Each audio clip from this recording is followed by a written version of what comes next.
Welcome to Interstellar Cosmic Conversations, where we share experiences from our hearts to empower others.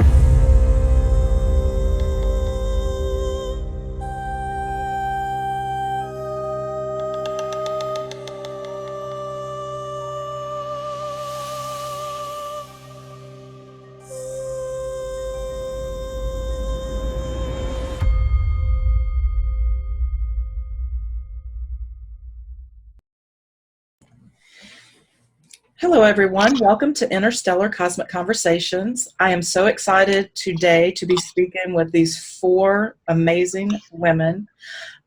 We have come together to talk about natural woman, the suppression of natural woman, and the distortion that's taken place on our planet in this dark feminine energy that's really, to me, is very much in our face right now with a lot of the feminism that we're seeing come forward and this rise of what I see as a false empowerment.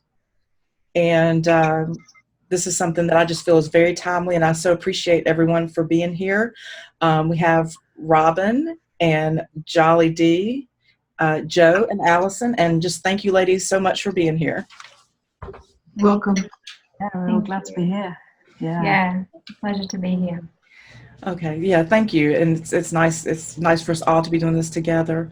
What I'd like to do is just allow for whoever would like to start with sharing their relationship with natural woman and the distorted feminine.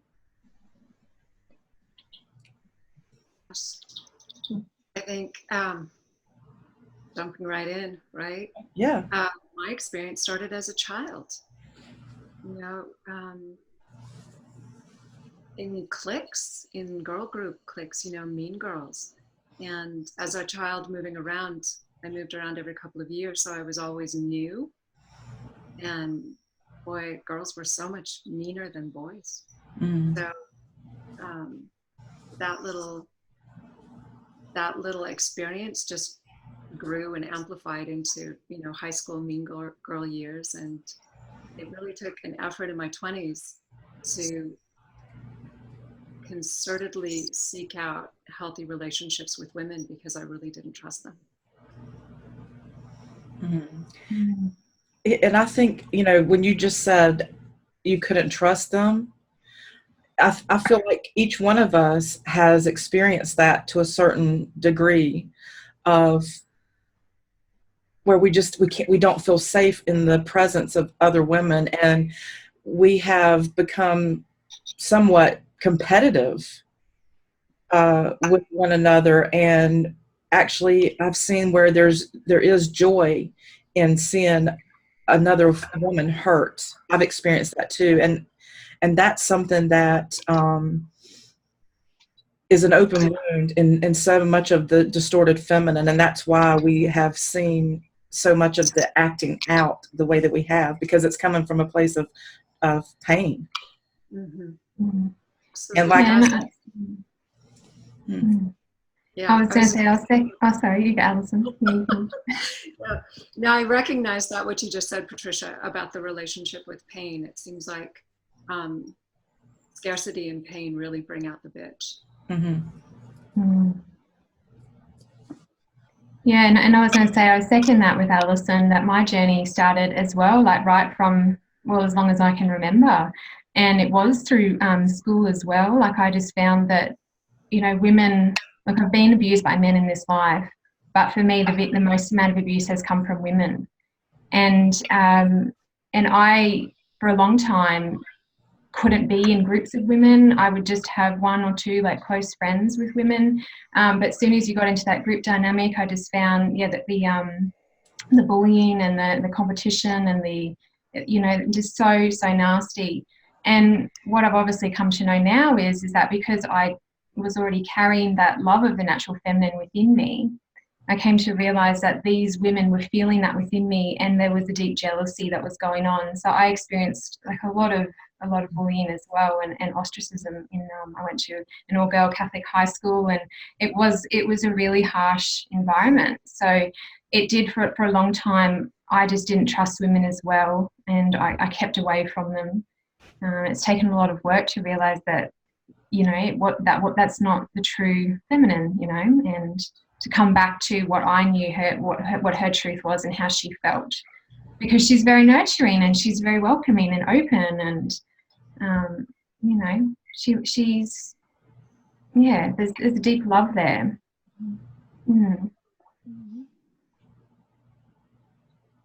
I can really relate to the Catholic girls' school and the competition there. I had a lot of it growing up, but it was really strange for me because I couldn't understand why do you need to compete with me? And I'm just not a competitive person. I'm just a woman just doing my stuff. And if you can't handle it, that's your stuff, not mine.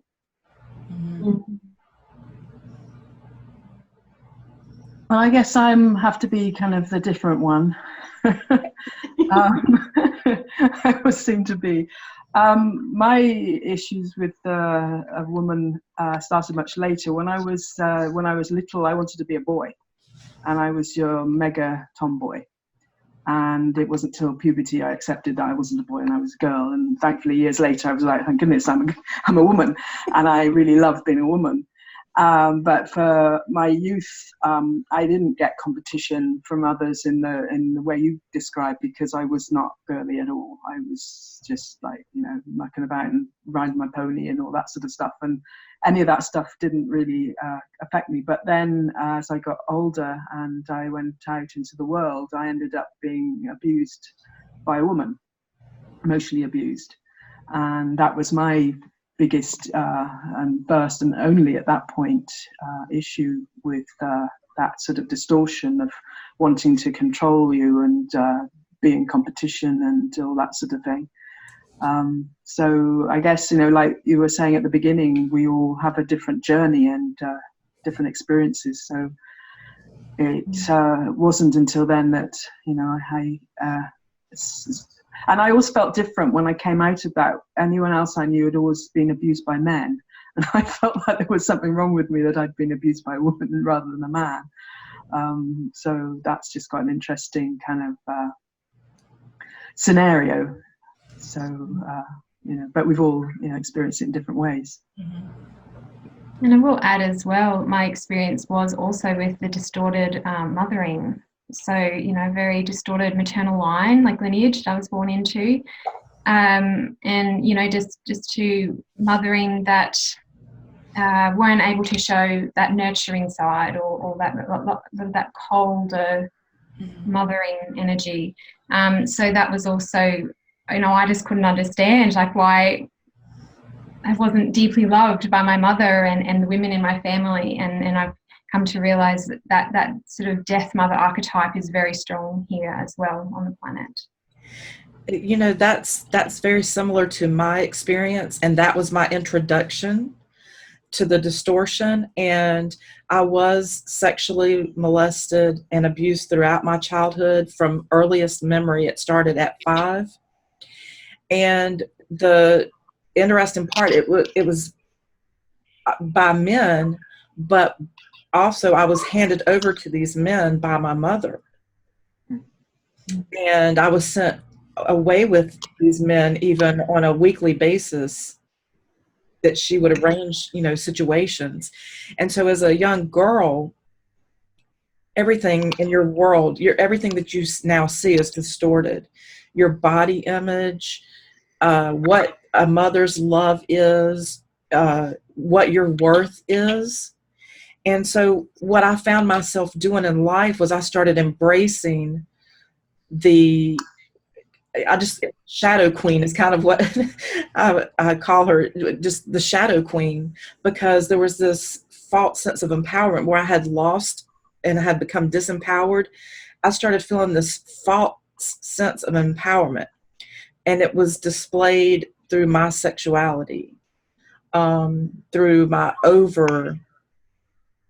me being overly sexual, through to me becoming, and it's really interesting because I was this very loving, sweet little girl, and everyone could see that in me. And I can see throughout that my childhood how every time someone saw that in me, they tried to squash that.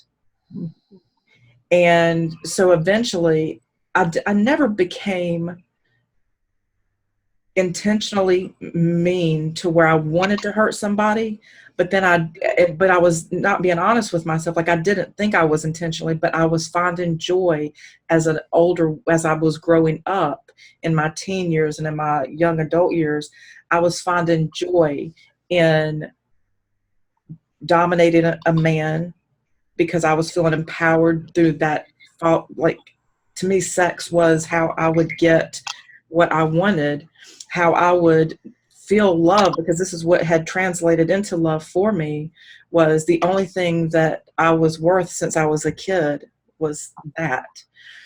And so the way that I dressed, the type of attention that I sought, the way that I tried to build myself in the corporate world, my energy was becoming more masculine than it was feminine, and the intimacy wasn't there.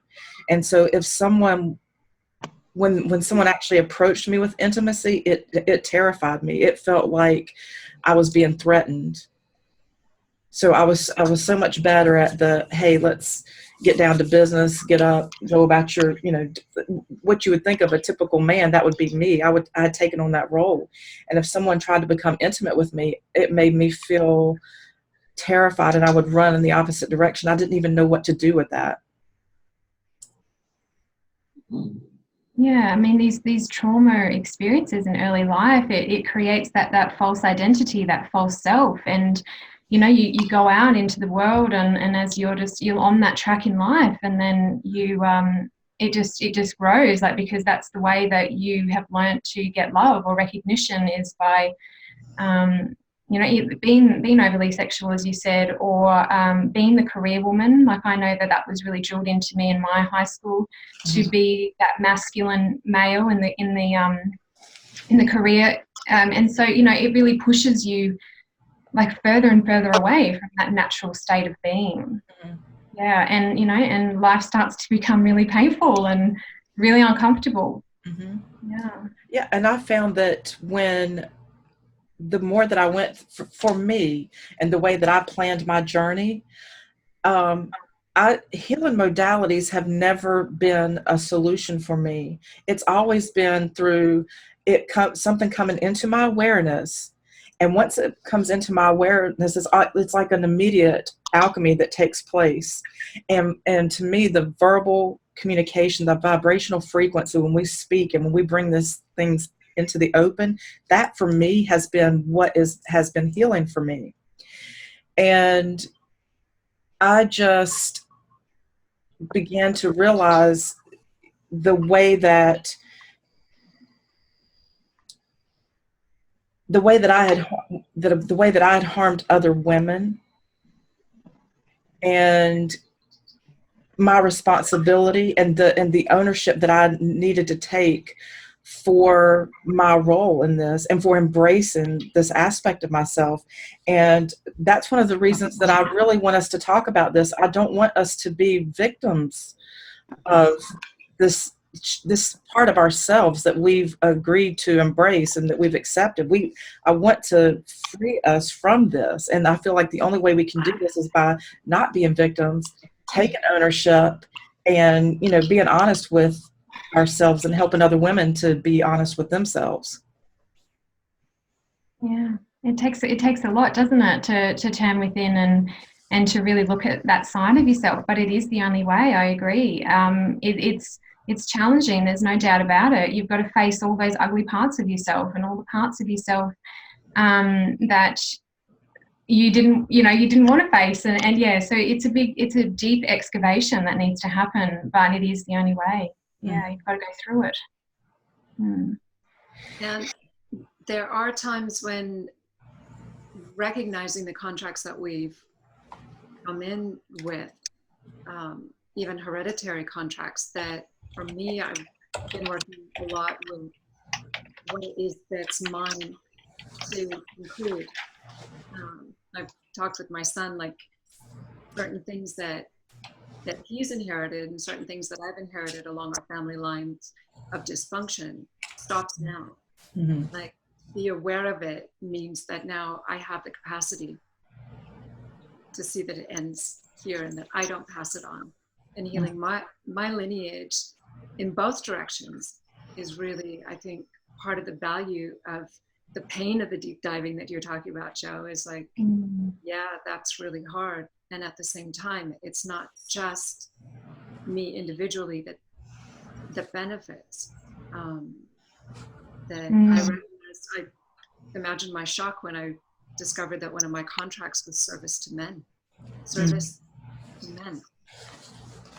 What does that mean? Yeah, what does that mean? Yeah. No bound, like, where are the boundaries? Where were the healthy boundaries? Mm-hmm. When a man imposed himself, where was the boundary? I was in service. When did I say no? And when didn't I say no? Mm-hmm. And there are times when I should have said no, when I wanted to say no and I didn't say no. Mm-hmm. And oh yes, that's a very big one. That's something, I'm glad you said that, because you reminded me of something that I feel is so important in the healing process for us. And when I share this, I would love for someone to, share how they feel about what I'm expressing. But one of the things that really came to me when I was going through my healing was I didn't know what to do. That's what I lost my point earlier. I was going to say this too. I didn't know how to be intimate. And so once I started healing, and then I was trying to figure out how to be a partner to my husband, I didn't know what to do. I didn't know how to be vulnerable. And I was so used to being the performer,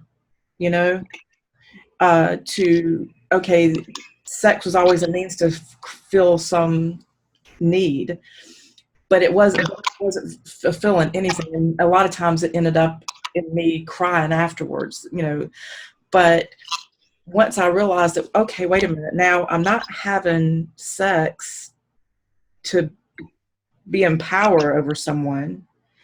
I'm not gaining anything out of this as far as like this control or anything. It's truly now about a heart-to-heart connection of intimacy and vulnerability. I didn't know how to function. I didn't know how to be a partner. I didn't know how to, and I was so afraid to let him see me like that, because it made me, even though I was going through the healing process, I still could feel that weakness and that fear of, oh no, now he knows that I love him. Now he knows that I'm vulnerable. Oh, he could kill me. Like, he could really hurt me. Yeah. Yeah. So it's kind of like, sorry, in that space you were unable to feel vulnerable to get to the other side, where you would feel like a woman who was being nurtured and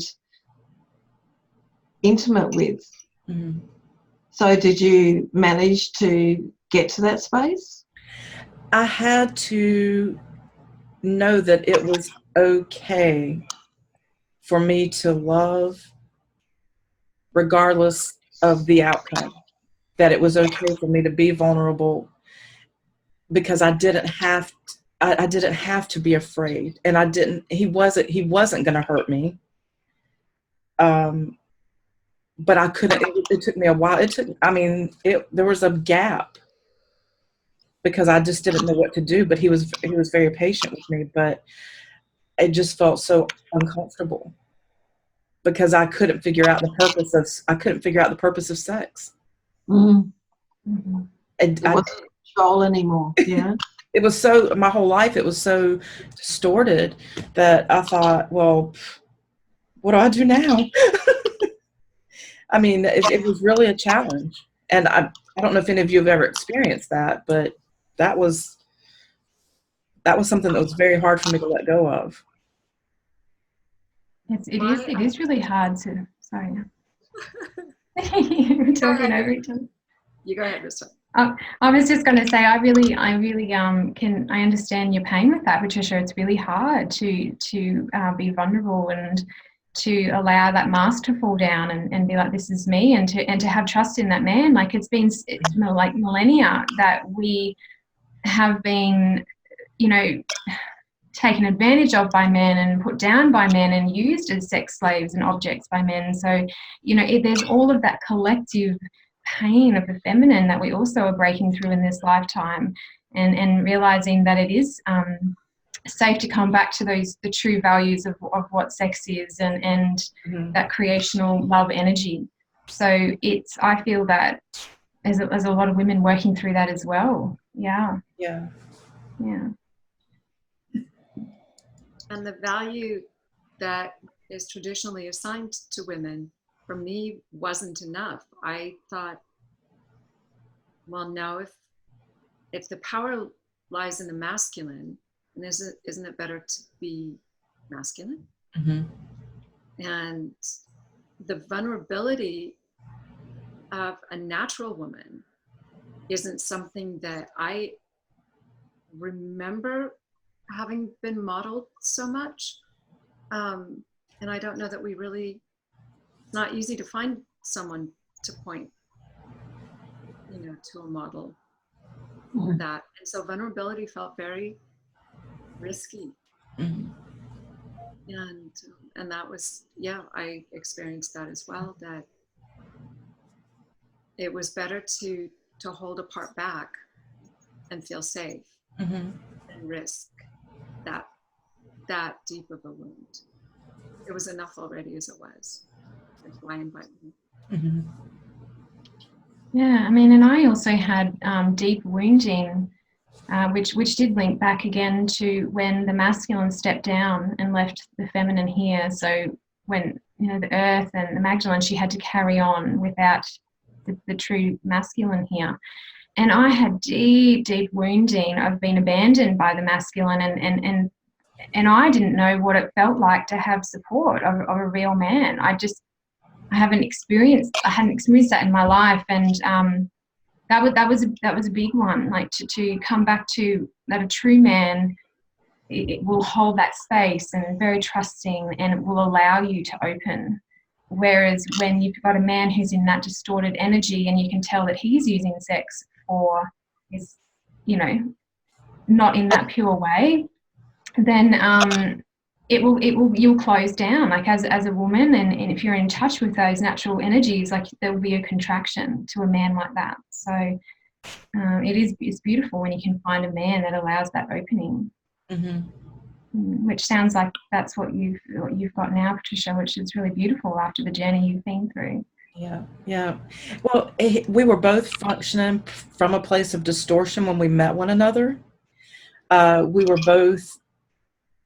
both had this very vulnerable, natural, loving aspect of ourselves, but we were both presenting something quite different. And so the dynamics in our relationship have actually brought that out in each of us to where we could heal what we had experienced in our childhoods. And it's really interesting because he was separated from his mother as a young boy and brought up in a predominantly male home, and he was a very sensitive person. So he got bullied and he got toughened up, so to speak. And so we were both presenting something quite different than what we were, but we were to do this together. So we did balance one another and help each other in the healing process. And so, yeah, definitely. And there's something that I would really like for you to share, Jo, that you have shared with George Cavazos in a dialogue that you just had recently. And however you would like to start to share that, I feel like it would be so beneficial, because I think it's going to help us go deeper into this dark feminine aspect. Thank you. Yeah, and I apologize if I double up from that interview, but for me, through physical health challenges and this constant feeling of draining and being invaded by some energy. I just really needed to understand like the depth of it. I mean, I was obviously healing and knowing all about the distorted feminine from that human perspective, and I was healing all those levels of her, but it was when I started to inquire about what is invading my being, like what is trying to take over who I am, and it was just so strong in me. So it was that line of, you know, inquiry that took me on a path to discovering about the Mycelium fungi kingdom, which George shared in his expose series. So it was, in a nutshell, realizing that this mycelium energy, I realized, was the distorted feminine and how she was taking over, like within our actual bodies, on that physical level. So the ancient stories said that this fungi mycelium energy came from the stars, and with it she brought, it was like all that decay and that death energy and that disease energy, like where we were already in this balanced state on earth. And when that energy came, it signaled sort of like that entry into the dark eras that we've had. And that's, look, I started to realize, I think that's when she arrived here, because she did come to this planet. She's not natural to this planet, because obviously this planet is the natural woman, and her energy it's very like heavy and damp and wants to take over. So again, in the body it presents as the Candida, Cancer energy, which takes over.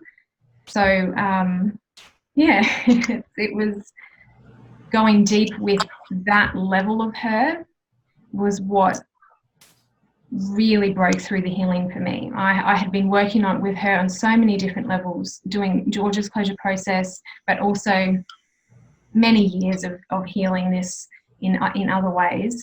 But it wasn't until I did the mycelium closure that I feel that I really broke through, and that I feel that now she can't touch me. Mm-hmm. And it was a really beautiful process, really beautiful. And she was waiting for me to do it, because she's had enough of her role as well. And she's waiting for us women to step up. That was really profound for me to realize that level of it. That it really is time. Yeah, and how? I mean, I can go into more detail with it, but that was just an overview. Yeah. Well, how did she reveal? How was she revealed to you? How did that revelation come to you? Well, it had been many years that I knew she was a spider being. So I could, obviously I dealt with her growing up, as we spoke about before, and then when I started to get into the multidimensional aspect of her, she presented as this black spider to me. So I was dealing with her in closure just directly to the black spider. But it was when I made just the connection by listening to a video that it was explaining this mycelium energy, and I just thought, well, this feels like this is her. And also because in my own personal journey, I have been trying to heal endometriosis these past couple of years. And it was just through my own experimentation that I started to think, you know what, I think endometriosis is caused by Candida. And it sort of all just clicked in from there. Then I watched this video, and then I thought, yeah, if this is mycelium, is the Candida in the body, and this is how she's torturing women. And the energy in the womb space, her intention of it was literally like I felt this cupping over the womb like this, and this energy of, I'm going to take you away. I'm taking you away from the mother. And that is her intention, to completely cut us off from natural woman and, well, the divine. I don't like using the word divine, but what am I trying to say? Mother Sophia. Yeah. So, yeah, I lost my train of thought there, but there is, what I come to realize is that we've got to deal with her on a multidimensional level. Yeah. And because she's infiltrated so many different ways, like so many practices, and yeah, so you've got to deal with each level. When you shared that about the endometriosis, that really hit home with me, because I was diagnosed with endometriosis when I was 20 or 21. And it was so severe that I was told that I probably wouldn't be able to reproduce. And so I was thinking, you know, again, when we get back to this distorted feminine, and some of the things that happened to us in our, you know, in our childhood, where we're looking at the sexual abuse that happened with men, but there was this thing that was taking place that so many people weren't aware of, and it was that a lot of this was done with the awareness of our mothers, and they played a huge role in actually facilitating this. I've in the sessions that I do, and some of the friends that I have, I've heard that quite a bit. Mothers were very much aware of what was going on in the home. Grandmothers were aware, and that it was being protected.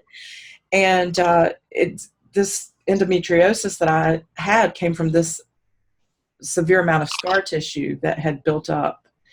And I was given an option at that point I was told, you may not have children.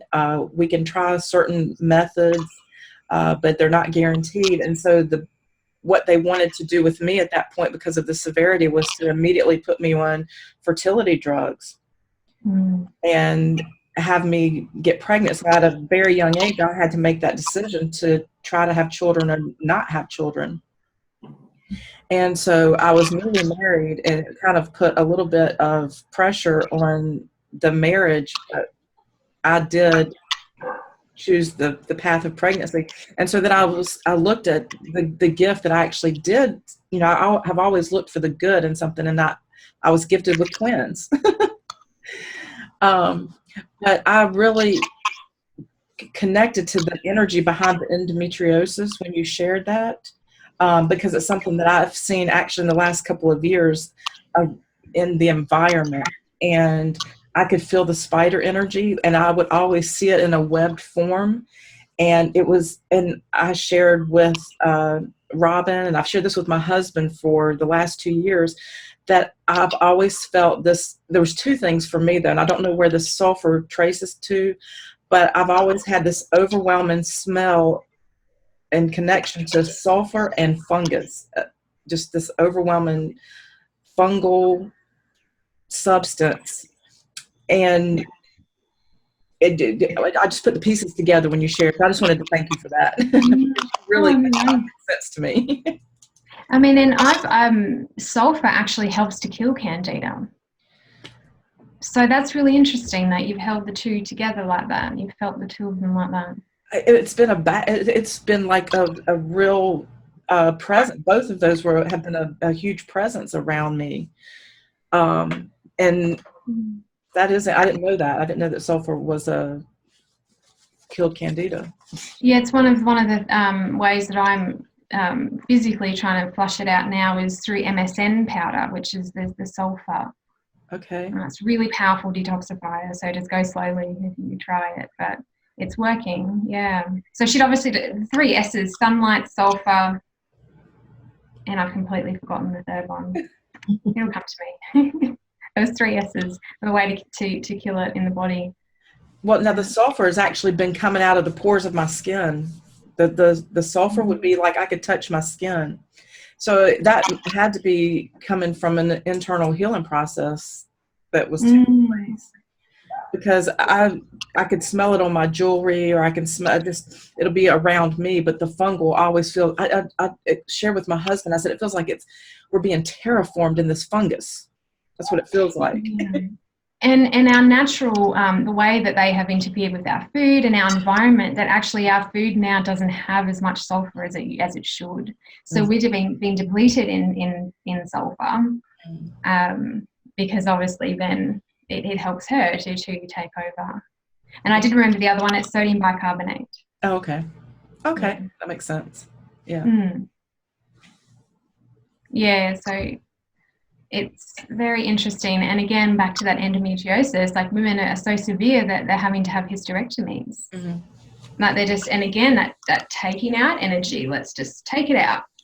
you know, and cut these women off.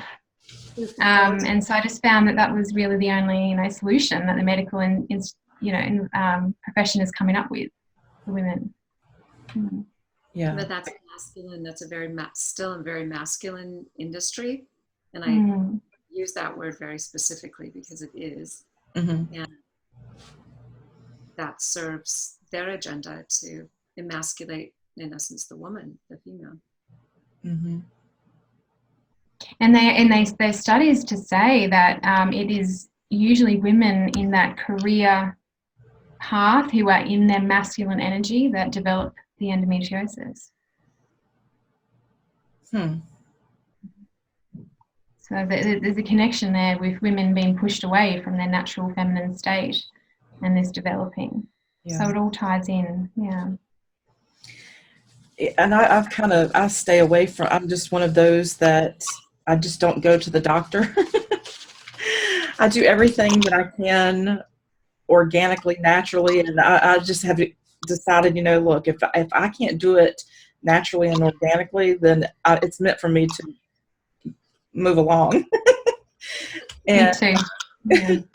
100%. Well, even after the healing of the endometriosis, my whole life Jolly, I know you've got something beautiful to share on this, because I had a reaction to what you wrote as I shared.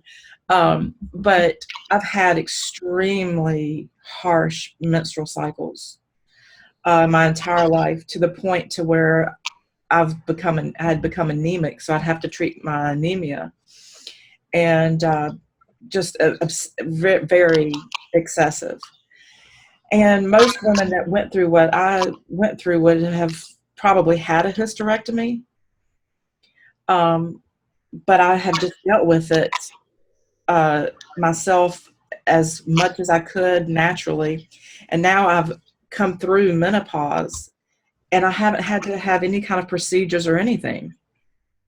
It just all sorted itself out through I did things like oregano oil, and I was very cautious to feed my body with what it needed for the loss of blood and things like that were taking place. And it just amazed me, because in the back of my mind, I kept thinking, am I going to have to break down and go to a doctor? Is this going to take over to the point to where, I just can't take it anymore? Because it was really bad. But my body has adjusted. Now, it's really interesting. Allison recommended that I read an article that Jolly wrote on menopause, and I haven't had a menstrual cycle. I went through menopause. I was done in October of 2017. And when I read that, I started bleeding for days after. And I was like, oh, what is going on? This is so interesting. And I realized I needed to bring closure to that agreement. And so I went through the closure process, and I'm good. But it was just like, where I had agreed to this, I needed to bring that to an end and go through closure. And I did. But I told Jolly, I was like, how crazy is that? Nothing since October last year. I read this article, and yeah, it was so funny. Well, I guess my part in all of this is about recognizing the history of all of this attack on the feminine. One of my biggest breakthroughs was whilst listening to George's book, the parts about the divine feminine, and the part when Cynthia shared about how women have been suppressed for all the years, and from all the suffering they've had of being burnt at the stake and tongues cut out and all of that. And she said, and women to this day are carrying all of this pain and abuse and all of that stuff, to the extent that some women physically cannot speak up. And I was like, that's me.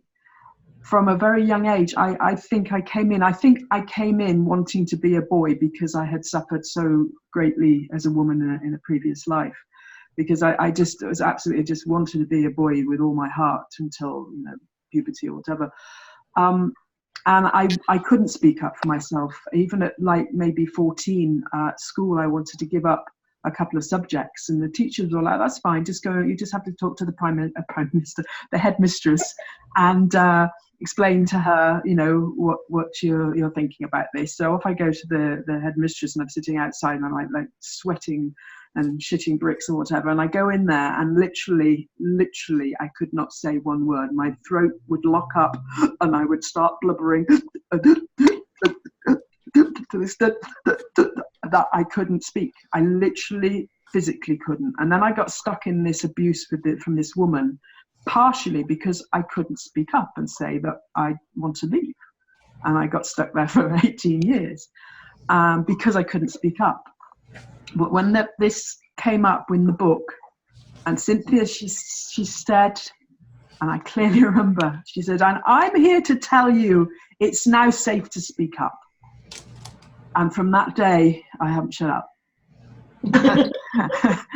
Basically, I have spoken up, and I went from one extreme to the other, from like never speaking to blah, blah, blah.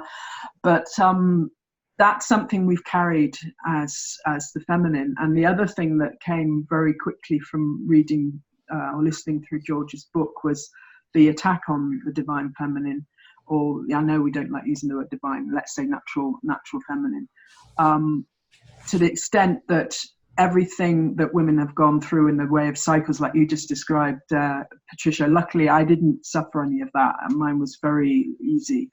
And I have not suffered in any way like other women have. I haven't had children, and I haven't had to go through any of that stuff. I've never been near doctors. I refuse point blank, refuse mammograms, all of that stuff. People are like, "Oh, you should just go and have one just to make sure." And I'm like, I would rather die.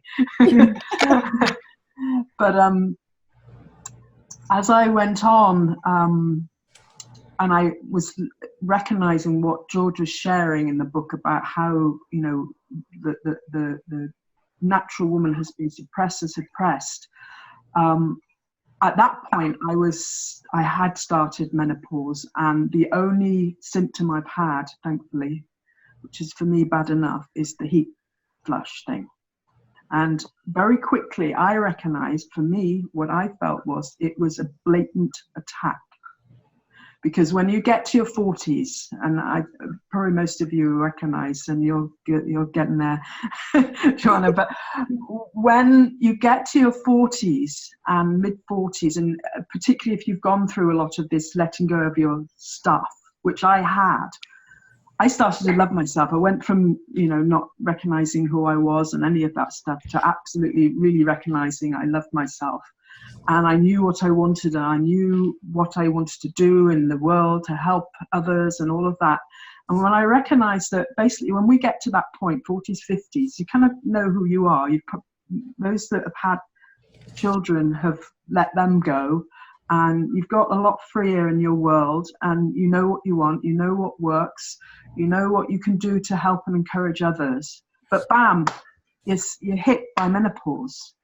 And in the thing I wrote that Patricia was referencing, I actually pulled up from somebody else that wrote 37 symptoms of menopause. And basically, a lot of women, I'm still very grateful that I haven't experienced any except this one. And I can't even imagine, and I have a lot of empathy for anybody that has suffered anything more than heat, what I call heat attacks, is basically, as far as I can see it, we're being attacked. And one of my main experiences as I went through this heat attack thing was that it would leave me very weak feeling. So an attack would come on, and I give this example. At one point in my life, I was in my late 40s, I was training to do a 100-mile bike ride, and I challenged myself with this. First of all, somebody suggested I did it, and I was like, I could never do that. And then at one point I realized, well, if I say I can't, I can't. So what if I say I can't? I'm like, okay, I can do that. So I'm training away. So one day I'm working away, as I did in the barn. I used to look after horses, and I'm sweeping away in the barn. And suddenly I got one of these major attacks where your heart would start really palpitating. You get hot all over, this like boiling from inside out. And I stopped, and I'm standing there thinking, how do I think I'm ever going to ride my bike 100 miles? I feel like just hopeless. And it lasted for a few minutes. And then once the whole hot thing was over, I'm like, yeah, I'm all right, I can do that. Yeah, no problem. And literally, it took me from feeling like totally full of beans and full of dough to this helpless, hopeless, like old thing that could never do more than three steps out of my way.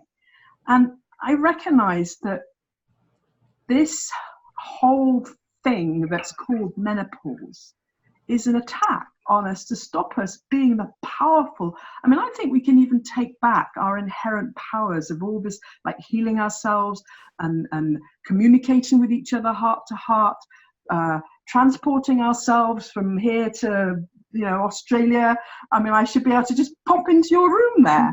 But I've lost all those abilities because I don't believe in any of them. And part of it is because at this point, we've been through such an amazing life, but we're being squashed all the time. One way or another, we're being squashed.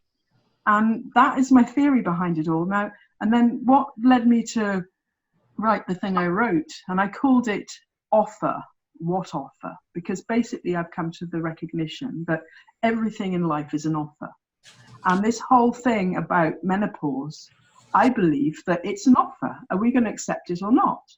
And one day I'd been taken to the Pomona College over here in Claremont, in South California, and there was an organist who'd come, and the recital he gave was just so powerful. I'm sitting there, and this was like California winter, and I had a biggish jacket on, I had a thing around my neck, and I was sitting there taking in all this powerful music, and suddenly I felt a heat attack coming. And there's this specific thing, it's like a little switch in my head. And I'm like, oh shit, I'm going to get hot. And I've got this big jacket on, I've got a thing around my neck. And that's the one place I snuggle up. When I'm cold, I put something around my neck. And then that's where I get hot. And I thought, if I get hot now, this is going to be like horrendous. I'm going to have to leave. And I don't want to do that. So I'm like, okay, you know what? I'm going to use the power of this music along with the power of myself. And I'm going to say thanks, but no thanks. I decline your offer of this heat. And I couldn't believe it. It didn't come. It stopped. And then later again, as the recital went on, I felt another one coming. And it started to hit me. And then I suddenly was like, no. And I managed to stop it again. And I was like, wow, this is amazing. If I can do this, what else can I do? Mm-hmm. And it kind of like, it sort of showed that there was some truth in what I'd been thinking. And now the first time I came up with this notion was right back when I first came across George's book, which was in 2013, I believe, at the end of 2013. So this is 5 years later. And I kind of let it go. I'd gone through various sort of ideas. I used to tell it to fuck off and this and that and the other and get really angry with it and whatever. But this was like huge because it was a really big step. And it showed me that if I take back my power, look what I can do. And being a powerful woman, a powerful natural woman, without anything to do with the masculine or trying to be a man because they're the ones that have been showing all the power all this time. It was nothing to do with that. And interestingly, I shared my story with another group, and the men just jumped in trying to give me kind of minerals and supplements and things that might help. I'm like, look, you don't get what I'm saying here. This is not about menopause. This is actually about my power. This is about me being my natural woman and that you guys can be natural men. This is about taking back our power. And this is really huge for me because you don't know me, but and nobody believes this, but when I came over here actually to America in 2000, I barely spoke because I had zero self-esteem. I had all these emotional batterings and I didn't speak and I was unworthy. But got to this point to have taken this much power back, I'm ready for anything's possible. And I know all of you are really powerful women and our experiences make us stronger. Mm-hmm. So I'm just so thrilled to be a woman. I'm now like, what was I thinking? Why would I want to be a boy? Like, why? And that's what kind of frightens me about this whole transgender thing, because, children are offered, do you feel like a girl or a boy? And I'm like, stop it. But anyway, that's another subject. That's really confusing, because you look at everyone having their experience, and you don't know how much of that is something that's a program, or that gets into a whole other thing. I'm very confused in that subject. I don't know how to feel about it. I've got lots of opinions on it, but I think it might be for another conversation. But well, thank you for sharing that.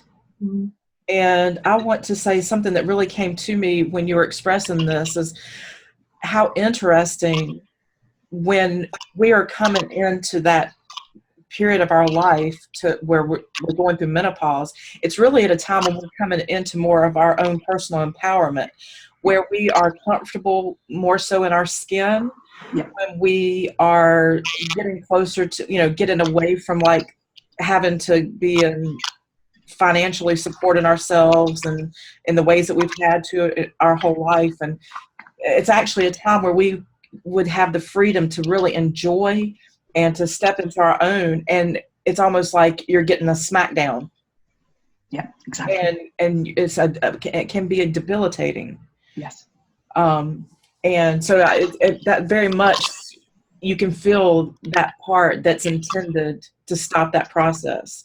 And again, to make you suffer. Yeah. Exactly. Exactly. Because there's so much suffering's a big thing. Yeah, the intention to suffer is huge. Yeah. And there's so much more that we can do at this age. It's not the case of like winding down and being the little old lady with a walking stick and doddering around. We can be there to empower the young, to teach by example, to encourage them to be the best they can be. in the thing I wrote, whatever I wrote at the end of it, we should be out there doing all those things that I just said, encouraging and whatever, and teaching by example. And instead, we're tired, hot, miserable old lobsters, basically. Whatever I wrote, it's actually quite funny. But yes, that's for me. That's what's happening, is that we're being right. Let's cut all their bits off, and take away their femininity and make them, old. You're an old lady, an old dear is what you would call it in England, and an old biddy or whatever, but we don't have to be that, and we're not. An age isn't a thing that has to be whatever is normally related to that number. We can be alive as long as we like. I mean, I just had a birthday of 57 a couple of days ago. I'm ready to live for another 57 years. I've got a lot more to do. So there's no stopping me, I'm not going to give into any of that stuff. That seems to be the script for the crone archetype, the decrepitude. And I'd really like to see that archetype retired. I think that I, for one, am not interested in that trajectory. And I think we need we're ready for, along with the martyr archetype, I think we can retire the crone archetype as well. Yeah. I think it's, I really like what you said about a natural woman is here to help other women to be who they are, because the main part of my healing journey in this lifetime is the fact that my mother was the one who suppressed me. She was so jealous of whatever I was, and she felt in competition with that, although there was no competition coming from me. And most of my journey has been fighting back what she tried to suppress on me, because she never said to me, I'm proud of you. Mm-hmm. It's always, don't get a big head about it, was her catchphrase that suppressed me as a child and as a teenager. I was never allowed to feel good about what I could do for people. And then that continued on into the medical world, where all the things that the medicine did to me was distracted me from being who I really was and caused me a lot of pain and suffering. So it was really hard to be me. And it's again, being in my 50s, I'm now coming into being who I really am and allowing myself to be that. Mm. And, looking connecting back to Mother Earth and working with essential oils for health, because the medicine world couldn't help me, but essential oils do. And I'm really enjoying, you know, investigating that part of healing. Mm-hmm. You know, so it was my mum, you know, a mother that should be nurturing, caring, that really made my life very difficult. Mm-hmm. And it seems to be a perpetual thing, isn't it? Like, you know, that stops with you. Because those women, you know, mothers from that era, they've all gone through the war and all this stuff and all this suppression that they've been through, and don't talk about this. And I don't know what it's like in Australia, but in England, it's very much don't talk about your emotions. You know, we're very sort of like, well, there's nothing wrong with it. We're kind of, yeah, you know, you none of that stuff was. I mean, it's changing, I think, now, and that's the thing. A lot of this stuff is starting to kind of come to the stop. Is when somebody says, it's like the abuse. When somebody says, right, this stops with me, I'm not going to perpetuate it through the family lineage. But there's what you described. Is I think that's happened over and over, because those women, our mothers and their era and their mothers, were suppressed. So there was never, you know, we weren't allowed to be encouraging or anything. We weren't allowed to love ourselves. I mean, the first time somebody told me you've got to say I love myself, I was like, don't be silly, I can't go around saying that. That's ridiculous. I can't possibly. It took me ages to be able to say it, let alone with anybody in hearing, you know, because that's the kind of like the generations we've come through. And what's really interesting with my family is I'm the last female born in the family. It's been, for 53 years, there's not been a female born through our family. And I haven't been able to have children. I've had, you know, miscarriages and all that sorts of things. So it really feels like the buck's really stopped here. And the energy that I'm working on healing is not just for me. It's, you know, it's way back as well. Way, way, way back. And I still haven't. I think when I see a female born in the family, I think, okay, my job's done. Yeah. That's cool. Yeah, that past, you know, those, well, I know for my mother and her mother, that sacrificial archetype was still strong. You know, they had to sacrifice so much just to raise their children, and you know, they weren't given the options that I know my generation was given. That, you know, it was that you stay in the house and you basically just have children and that's it. And so when these women, I found this with my mum, I think as well, like, when we're given more opportunity and then we want to express, it can bring up all of their feelings that they didn't get to do that. And I think that's when they distrust it, and then they try to put that light out. And I think that's happening. But I know that there's a lot of women who are like stopping that maternal divide, really, that comes from the mother, when she does want to suppress her daughters. I think that's a perfect segue into what Patricia mentioned early on with the feminist movement, was, you know, the pendulum swing from the suppression, from the, you know, countless time suppression of the feminine, into this liberation, and then the direction that feminism took in being hijacked into an agenda of emasculation and division of really nature. You know, the masculine and feminine now really at wars. You know, the battle of the sexes was the term that, you know, started to be used, and it was about control outwardly, but really it was an agenda to sever us from each other, to sever us from ourselves, because how do we self-identify? You know, am I a woman? Am I a masculine woman? Am I a man in a woman's body? Who am I? You know, am I a feminine man? Am I sensitive enough? Am I too sensitive? Am I overreacting? Am I, you know, and it just opened up a real Pandora's box. And I think the opportunity there is that we get to see the pendulum swing and then the dust starting to settle. But it seems to me that as the dust was starting to settle in the last handful of years or so, it's really gotten the pot's stirred again with the transhumanist movement, and now this really outspoken, distorted feminine expression of bitterness. Like just listening to women, and their voices are so shrill. It's hard. It's hard to hear what they're saying. It's hard to hear past their pain, and whose pain are they really carrying? And nobody's asking, you know, is this mine? Right. Yeah. Well, it's one of these situations now, especially with the way that the pedophilia is being brought out into the public arena, and you have legitimate situations that have occurred and people that are living in their pain and trauma. But now it feels so much more agenda driven. And yet does a woman have a right to be angry at the suppression and at the abuse? Of course.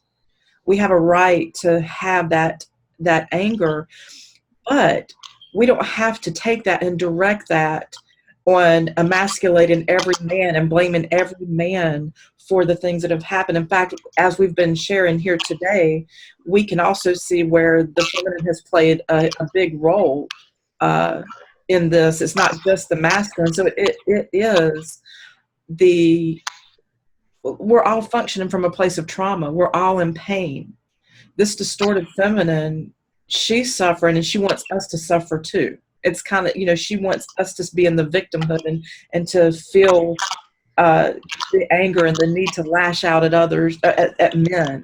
And we're sending such a very confusing message to men and to our children, to our daughters, and to our sons, because this dark energy, she wants to portray herself as masculine. She wants to be the breadwinner. She wants to also, you know, have this money and power and kind of be the seductress, and that, you know, she wants it all. Yeah, that's what's going on. Yeah, it's gone crazy, and that's something that this is so good that we can talk about this, because it's our job to let men know that we don't hate them, that we can forgive what the masculine did because it was distorted. It's been like, you know, that's what George has said, this queen bitch, and it seems that she's driven the whole agenda to put the men into control, to suppress the women. But it's the distorted feminine that has initiated all of this, and it's just all like the twist on the twist on the twist sort of thing again. And it's our job to, I mean, I'm lucky. Another thing has been very much in my favor. I was never abused by a man. So I have no axe to grind with men. I love men. I think I love the differences in us. I love the contrast. And I don't need a man for the things that all the distorted women need a man for, to buy them all the things that they want, and to support them, and to put them in the positions they want to be in, and to all those things that, you know, I'm not needy for a man. I love men just because they're the same but different. I have no axe to grind with men. I'm not one of those that's going to be bashing the men and saying, well, you're just wrong because you think that way. I'm like, I like it you think differently. You know, it's sometimes hard to kind of cope with. You like, why is he thinking like that? But I love it. So now we've all become so aware of this situation. It's for us to guide others to recognize what has occurred, and it's time to stop. I mean, the battle of the sexes is another genius ploy to throw into us divide and conquer again. But when we pull together and we acknowledge and admire each other's differences, and we can work as a team, it's a beautiful thing. And that's what I think the other thing is, and I'm going to brush gently, briefly through this, is that's the problem of it's not the transgender that's the problem, it's the gender fluid thing. That if you, well, I'm a they. For me, that's a big problem. I think if you're not going to be one, or I think are those that want to trans one or the other, and they go as best they can into the other one, and they express as that, that's okay. But when they're like, well, I'm not a he or a she, I think that's where we're getting into trouble. That's just my heart feeling towards it. especially having come from wanting to be a boy for several years. But I mean, that being a woman, I wouldn't want to be the other.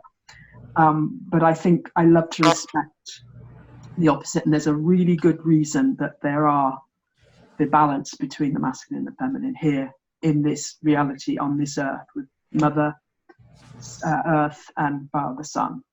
That's my feeling, thoughts, all of that. Yeah, because when you're doing this work of clearing the distortions of the feminine, you can't not clear the distortions of the masculine as well. You can't not feel the pain that the masculine's been through. And especially when you deal with this distorted feminine on that multidimensional level, and you can feel that she hates men just as much. And then you've got to go back and look at your participation in the matriarchy when you were when the roles were reversed and men were our slaves and we put them down. So I feel like I can't separate it. It's all part of the journey. And as you heal your feminine, you heal your masculine as well with it, I found. Mm-hmm. Yeah, that makes sense. Mm. Yeah, and when you're now, especially over the last few days, as I've really been reflecting on this, and I think about the times when, okay, how do I know when I'm engaging with this distorted feminine energy and when I'm engaging in my natural woman? Well, the distorted is always leading you to like sadness and loneliness and this rage. And it's also drawing those men that feel disempowered. You know, that energy also needs disempowered men. And the same way that men have kind of have made us feel unworthy at times in their distortion, we've done the same thing. And so really in discussing this, well, a couple of things come to me is that we really need to not blame, and we need to start taking responsibility, and we need to know when we're being affected by the distorted feminine, and disengage and embrace our natural woman. And then also to start talking about this to other women and to our children. Even if you aren't an actual mother, there's still younger people that have come through these types of situations, and they still need to hear this. It's what I've done with my children, because I can actually see where I grew up with them. We grew up together, and there were a lot of things that were so distorted in my life because of how my life started as a child. And even to the point, I've shared this before, and maybe in a discussion with George, but when I found out I was pregnant with twins, and they said, well, you've got a girl, so most likely you have two girls. I ended up having a boy and a girl. But I started crying because I was so terrified that I was going to be like my mother, that I didn't know what I would do with one girl, let alone two. Somehow I had thought in my head, I'm just going to have boys. But I was so afraid that I would shame my daughter the way that my mom had shamed me. Like when I was becoming a woman, here I was being used for sexual purposes, but I was also being shamed about my body and about developing as a woman because of her insecurities and her fear of me becoming a woman. And I was so afraid that I would do that with my own daughter. And I didn't even know if I would, I made the decision to be a mother because I was given these two options. And I was like, I don't know that I'm ready, but I did. And I've shared this in the past, and I used to think I was crazy. I don't think you've ever heard this, Joe, so that's why I want to share it. This time, I come home from the hospital and I have two newborns, and I just realized that I don't know what love is. And I just knew that I wanted to be a good mom, and I never wanted my children to feel the way that I felt, but I didn't know how having children was the closest thing that I would have and did experience to that natural woman at that time in my life, but it wasn't natural for me. And so I was like, I don't know when to hug them. I don't know how much to hug them. I don't know. It was like something that I had grown up with such an odd experience with touch. And there was a lot of abandonment, a lot of everything with touch to me was either abusive physically or sexually. So there wasn't ever that comfort in hand. And so I would literally take a watch and I would time hugging them to make sure that they got it throughout the day, the way that they would need it. So every half hour, I would pick up one and give them the attention and then go to the other. And I actually went to a therapist for this. I said, I think something's wrong with me. I'm timing, you're hugging my children. And I was explaining my situation. And she said, that's probably the most sane thing I've ever heard, because someone that grew up the way that you did would typically be abusive or wouldn't even have the ability to tap into that. But you thought about that so deeply that you were timing it. And she goes, I think you're very sane. And I really felt very not sane doing that. It didn't make any sense to me. But now I see why, that was that mother in me that was there that wanted to come out, just didn't know how. Wow. Yeah. That's another exact example of this stops with me, because you were aware and you didn't want to do that. You knew that somewhere in your being, you knew that it had to stop here with you. Mm-hmm. It did. Yeah. It's beautiful. It's really beautiful. Thinking through the separation that we've inherited from our lineage, from our upbringings, with that sense of ourself, or even our heart, our own connection with who we are, our essence. And religion has its role in trying to fill that gap. Mm-hmm. But yeah, I think there's a lot of room for the imposition in that sense of severing us from ourselves, Mm-hmm. that we don't know how to love, express genuinely. Yeah. I was talking with Robyn before we all got together. She and I hadn't talked in a while. I wanted to connect with her before we had this group discussion.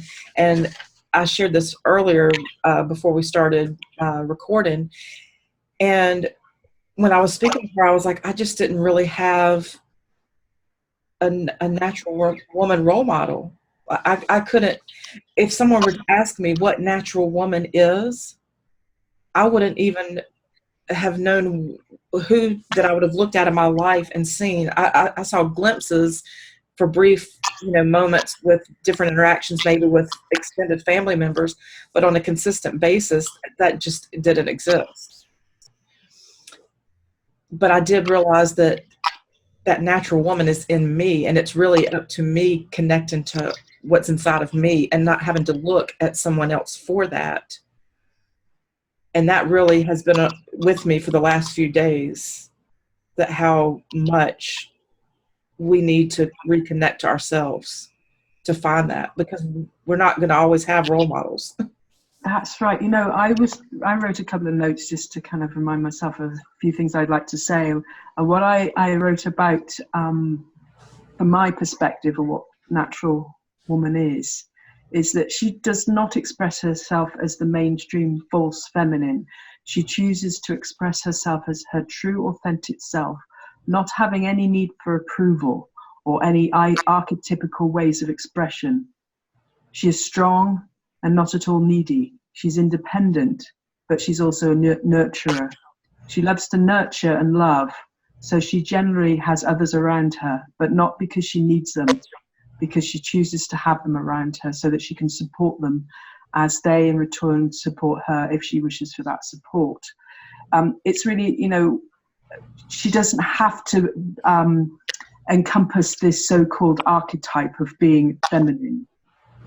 I don't fit into the feminine bracket in mainstream at all, but I do I feel, within the natural woman, because I express myself as who I am.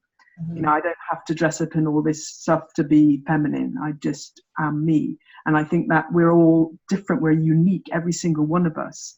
And like you've just said there, Patricia, you know, you didn't have a role model, but then you recognized it within yourself and you knew that was you. You were it. And you don't have to conform to any parameters or anything. You can just be you. You can be naturally you. And that's the thing that then children are not taught. You know, in most places, obviously some, you know, get the natural guidance, but there is this archetypal male masculine guy, and there's this little girl that's, you know, and that's not it. So that's something that we need to recognize within ourselves. We're unique. Every one of us is unique. I had similar thoughts, Jolene, the last couple of days. I grew up much more of a tomboy too, and the girly girls were like, I don't get that.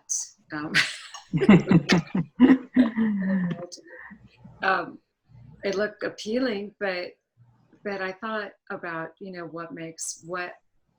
how does a natural woman express? And I thought of the elements, you know, earth, wind, fire, and water, and every combination thereof. It's in all of us, and we express as each aspect at different points in time, depending on the requirement. I mean, when my child is endangered, the mama bear comes out and, well, you had better watch out. You know, and then there's the aspect of me that needs a bath almost every night, because I need respite from the chaos of the world. So it depends, you know, I have all of those elements, and we aren't just this stereotypical, you know, little frilly thing that is it or isn't. And I have very similar thoughts, Shelley. Yeah, and I resonate too with both of you and what you were saying too, Patricia, in that I just grew up not knowing what true love was. I know that obviously I came in like that, but that memory was stamped out, and I was looking for it in the external world, and it was only actually through having narcissistic relationships, and even those love bite relationships that Evie Morgan talks about. It was then that I started to realize the gift that they were giving me, because they were teaching me what true love was or is. So I had to, like you, Patricia, I had no one to show me this. It was with going within.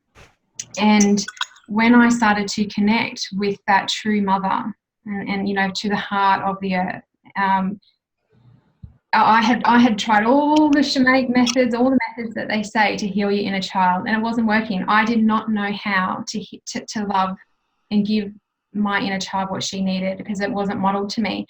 And I even had practitioners get mad at me because their way that they were telling me it wasn't working.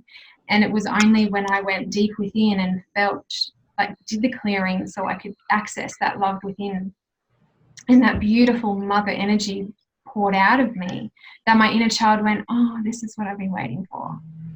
And that healed her. So it's not that I had to go do all these practices or anything. It really is, it's within us, and bringing it out, and that's the healing balm, like that's the medicine, that's what we're all seeking. So that was profound for me to come to that realization. Yeah. That was beautiful. Everything that you all just shared, that was so beautiful. It's okay to be you. Yeah. Well, and you know, I had this really profound moment too, because I didn't have my dad in my life. I didn't have a real mother in my life, and I didn't have family members. My mom was adopted. It's a complicated mess, okay? And there were so many years of abandonment and just feeling like I functioned from survival mode for most of my life, in survival mode. And there again, that energy loves that. Because that actually, and this is the distorted masculine and feminine, because you have them both working on you through the religious aspect and through the distorted sexuality and everything. And I just remember the moment when I was going through my healing process, and all the years that I kept thinking I would just love nothing more than to have sat on a father's lap and have felt the love and the protection of that man, or to have a mother that would have comforted me and helped me to bloom into a woman that knew how to be loving and nurturing. And I just remember in the moment when I was going through my healing process, and I was like, I am all of those things to me. I am all of those things. And I realized at that moment that I could embrace my inner child, and I was the healing factor. I was the only one that could really touch the heart of that child. And I knew that everything that I had experienced, I came here to experience, and I was strong enough for those experiences. And so very grateful, because then when we look at how harsh these experiences have been, it's empowering in a way to support other people through their traumas. And so now I look at it as such a gift, especially as an empath, and being able to support someone and see every aspect of the journey, including, when we embrace this shadow queen, and we have, with love and compassion and empathy for what she's going through, we don't have to judge her either. We can agree to bring closure to that, but we can also be supportive of others going through it, that when they hear this are really going to rebel against it, because it's not going to feel comfortable. Mm-hmm. It's not going to feel comfortable to take responsibility for our role, but it is the liberation and healing that we need. Yeah.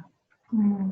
The way it's standing up to the bully, do you know? I mean, for anyone who's been on the receiving end of bullying, there's that sense of empowerment once you finally say stop. And then the reciprocal response of, oh, okay, and the relationship changes. So when we take responsibility, it's like that. It's like standing up to a bully. It can feel oversized, and that whole word responsibility sometimes sounds outsized. And placing it in a context where we can actually engage with it, I think, is really helpful. Because it's like, okay, you're asking me to take responsibility for these horrible things that happened to me. I don't remember agreeing to that. What are you asking of me? Like, I've been traumatized enough, and now you're asking me to take responsibility for it. That's a really tall order. It is. And in taking back power from a bully is really what we're doing when we take that responsibility. Wow. Yeah. Because you have to be ready to give up the victim status. Yeah. And it's not going to take place until we can accept that, until we're willing to let go, until we're done. We've felt the pain and the suffering long enough to say, you know what, I'm not a victim anymore. I'm not a victim. Decline the offer. Decline the offer. To say enough. Enough is enough. Yeah. And I just, I really want.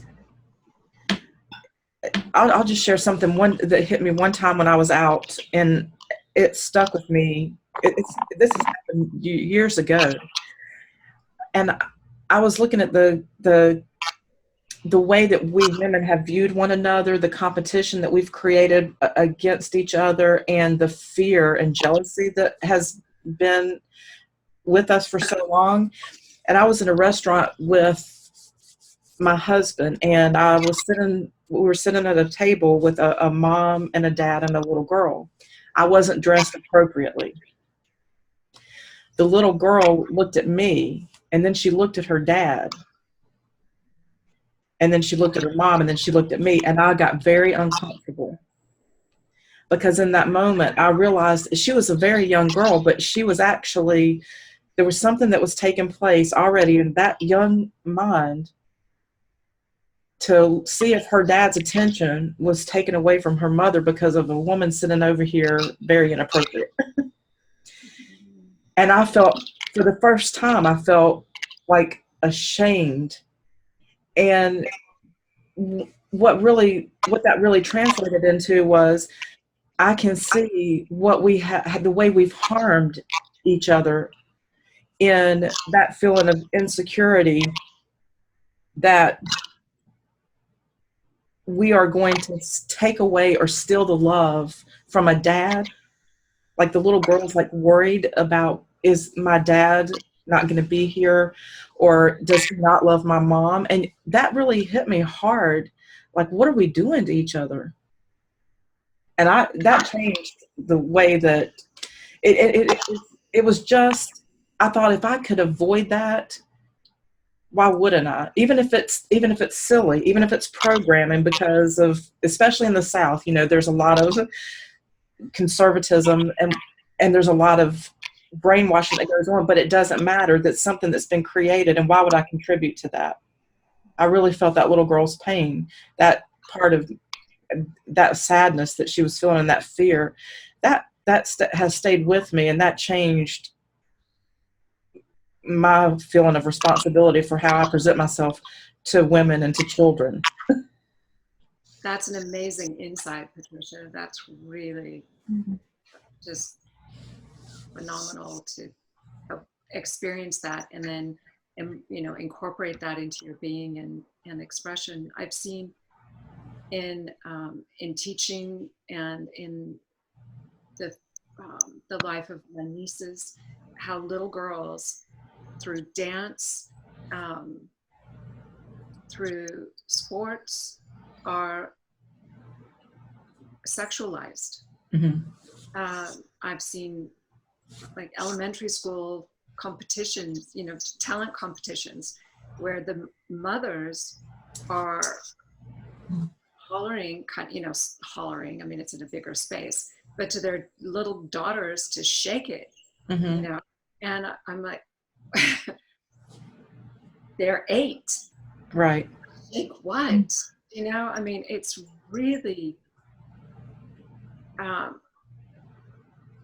shocking, the level of imposition of this, and the younger the sexualization is taking place. I mean, the toys and the sexualized dress, clothes that are available to, you know, for children now, and the roles, it's really being pushed younger and younger to sexualize. And children are sexual anyway. I mean, they are.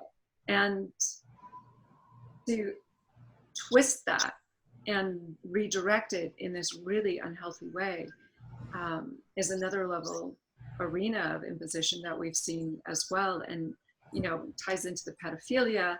And it's interesting how all of this dynamic is really coming to the surface, really coming to our awareness now. And it is a competition between women, resources. Do you know, I mean, we were the hearth bearers of ancient and further back times. You know, the men went out and maybe they came back with a hunt, and maybe they didn't come back at all. And we were left to gather and, you know, and either share resources or compete for them. And I think that there's an element that still pervades our psyche in that regard, because there's nothing else that really can account for why we're competitive in this day and age when we really have no need to be. Yeah, it's still deeply ingrained as well that our survival is dependent on men. So that competition of having to get the man and keep the man, and it's so strong. I mean, it's only been in this last, I don't know how many years, 50 years, that women have even been allowed to work or to take care of themselves. So that deep, that we need to fight for the man, and because that was our only way of survival, and you know, to sell ourselves, and so I do feel that that's working its way through at the moment as well, with the collective. How that little girl, Patricia, that you witnessed, you know, would be sensing that as well, as her safety at risk because her father may or may not. be there. Yeah. Mm-hmm. Everything. I mean, I could feel everything that she was feeling, and it just, yeah. I knew that already. She was at such a young age was already dealing with abandonment, with the fear of abandonment, and not even knowing the extent of what the relationship with that is, to have that type of perception at such a young age, what's really going on, at home. She probably experienced it before, that she was so into it. Mm-hmm. There. So it was bringing it up even more for her. Mm-hmm. Mm-hmm. Yeah. So, the real, what we have to now look at is how we embody our natural woman, and how we share this with other women and with men, and how we help men to also remember their natural masculinity and bring in a harmonic balance. Natural woman, she's love and grace, and she doesn't want to dominate, and neither does the natural masculine. Right. And I feel like it has to start with us. I feel like it is up to us to bring balance, because we just have that. We are the nurturers. We carry this ancient wisdom and knowing of and nurturing, and it feels like we have to be the ones to restore what's been lost. I just feel that responsibility. Yeah, I mean, and it's that feeling. It is quite simple, in that a natural woman fosters life. She delights in it growing, and wants nothing more than to see life bloom. But a distorted feminine is antagonistic and wants to suppress it. So I think when you really break it down, that's the two different energies that we're dealing with. And so I feel that as women, and how we reinstate these natural archetypes here, is to nurture life in everyone that we meet, and to bring that beauty out and encourage it, and watch each other bloom. I mean, I always go back to the analogies of the flowers, but that's nature, isn't it? So yeah, that's how I feel that we're gonna do this. Yeah. You have to embrace the differences in the male and the female. That's the thing that's gone wrong. And the distorted feminine has been castrating the male and berating him and battering him and all of that stuff. And that's why what we can see here is what's gone wrong, and we've got to get back to the beauty of the contrast between the masculine and the feminine. And then each one, like us as the female, we have to have that balance with the inner masculine, and the same with the male, and the masculine has the balance with the inner feminine. And when we get back to that, and we respect each other, that's another word I use a lot. In every area of life, we must respect each other for where they are with their awareness and all of that. People are like berating, oh, you said this and that and the other. Well, maybe that's all they know. We have to respect everyone, because we know the journey, and we've all hurt people. Mm-hmm. And we've got to heal. But we have to respect those that are still in a place that they've no awareness for any of this. Right. So it's just a case of teaching by example, isn't it? And making a start with this. And I don't know what do we do about the feminist movement? I mean, that is one of the biggest disasters. Well, we have the opportunity. We've talked about how we didn't have role models, but we have the opportunity right now with our awareness to be role models. We have the ability to walk the talk. And the feminist movement, I mean, it's kind of like it's become cool to be the bitch, to be a hardcore, tough bitch. That's cool. And that's not cool. and it's not empowering. And it's again, it's unhealed trauma.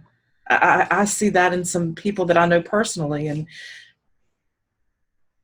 and I can trace it right back to I'm still a victim.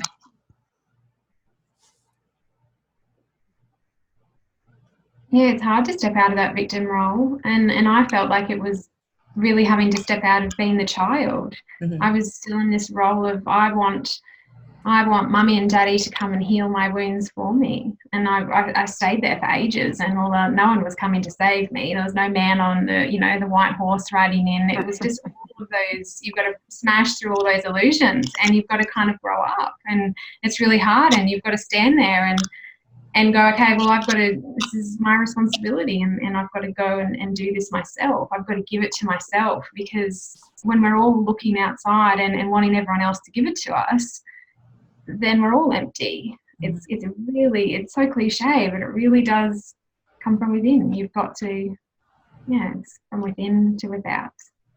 Yeah. Yeah. Kind and gentle with ourselves and create a safe space. I have to create a safe space for me to exist. Mm-hmm. And then I can invite others into that safety as well. Mm-hmm. Yeah, that's beautiful. Yeah. Yeah. Well, I would like to give anyone an opportunity to share whatever they would like to share to close. I would love to do this again. This is our first time talking about this, and I think it was a good way to get the conversation going, and we can go into more depth later. I think that a lot of things will come up just in what we will be processing, what we've shared with one another. And so I would like to just give each of you an opportunity to share whatever you would like to close. You want to start, Robyn? Sure. Just be playful. Natural woman, just feel what that is for you and embody that. Don't look for other people's confirmation on what is your natural woman, because I think we've kind of decided in this conversation that it is a very individual thing, and we can't conform. That's not the energy of the natural woman. It's about expressing and being creative and being naughty and funny, and whatever it is for you is okay. And just be yourself without all the other expectations that life has put on you. Just play with that energy for a while and see where that takes you. Yeah. I would say, oh, go on. I was just going to say that I think that again we just remember who the planet is, that she's here supporting us, and we're doing this together. And so, turn off the technology, get away from technology. That's like one of the biggest ones if you want to reconnect to the soul of the earth. If you're needing to feel what that true feminine is, or what that true mother is, then you're in the perfect place, because this is the earth. And so you really do have to set the intention that you want to connect with her. And I found that the number one thing for that is getting away from all the technology, and it's going in and down, in and down. And when you go in, she'll pull you down in with her, into her embrace. So that really is the pathway. And the more that you make the intention that you want to have this beautiful embrace with her, she'll show up more and more in your life to support the journey of what you need to do. Because everyone's journey again is so different to what we needed to heal, or what we needed to work on. So there's really no one way, and you've just got to go in with your own soul, the soul of Mother Earth. And that, I found that was what worked for me. I was just guided. I was guided on what I needed to do, and it's brought me to this place today. So, yeah. Mm-hmm. Thank you. Well, I would say a really good thing to do is have that inner awareness of when you're acting out of a program. You're behaving in a way because that's the way that you've been taught to, or you've got used to behaving like, or you want to express yourself away because that's the cool thing. I mean, that's one of the biggest things that's been going on in the history of fashion, is that you have to dress a certain way because that's the cool way to dress, or whatever. Everything, not just to do with this being in touch with your natural feminine, but I've come to recognize that we've all been living through programs, and until we can spot one. The first time I recognized myself with some chatter going through my head, it was a blame game. Well, that happened because she or he did this or that or the other. I'm like, stop, that is a program. And the day you catch that first program that you're acting out yourself is the day you can start to catch everyone. And every time you get into a program, you're like, stop it. And one of my favorite skits to watch on a YouTube video is Bob Newhart and Stop It.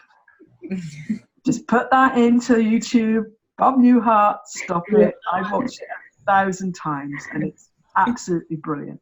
And that's the thing to do, is to recognize in yourself when you're acting as your true authentic self and when you're not. And then you can really start to grow. Beautiful. I remember that and I laugh every time just thinking Me about it. too. Now I have to go check it out. I haven't seen it. Oh, it's brilliant. One of the things that's really helped me, and so everything that everyone shared here has just been so spot on and so useful and beneficial.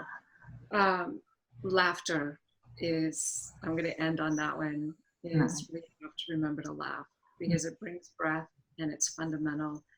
And as women, when we're going, from here to there and we're multitasking, which I think is completely overrated.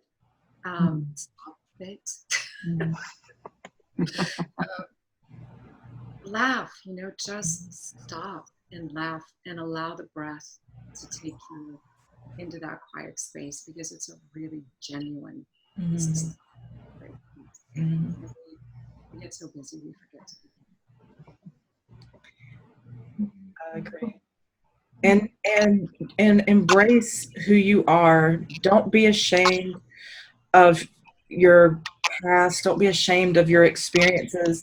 Learn that everything that you have been through has been a life lesson that has given you such wisdom and the ability to relate to so many different people in the situations that they are in. And don't judge yourself harshly. Don't be hard on other people. Enjoy the differences in other people. And whenever you feel triggered by something, ask yourself, like, Jolly was saying about a program, ask if that is a program running, or if that's something that you have just discovered that still needs to be looked at and healed, and allow yourself to go through those feelings. And I will say this, allow every feeling that needs to come up to be felt. That has been one of the most healing things for me, because there was a time when I couldn't cry, and once I started going through my healing process and allowing myself to feel, if someone started talking to me, it had been suppressed for so long, I'd just start crying. My daughter would talk to me, I would cry. My husband would talk to me, I'd cry. And they'd be like, "What is going on?" I'm like, "I'm feeling." So everybody thought, I was losing it, but I because I hadn't seen the side of me. But that was so healing. Feeling is healing. Embrace every aspect and allow it to flow. And just be you.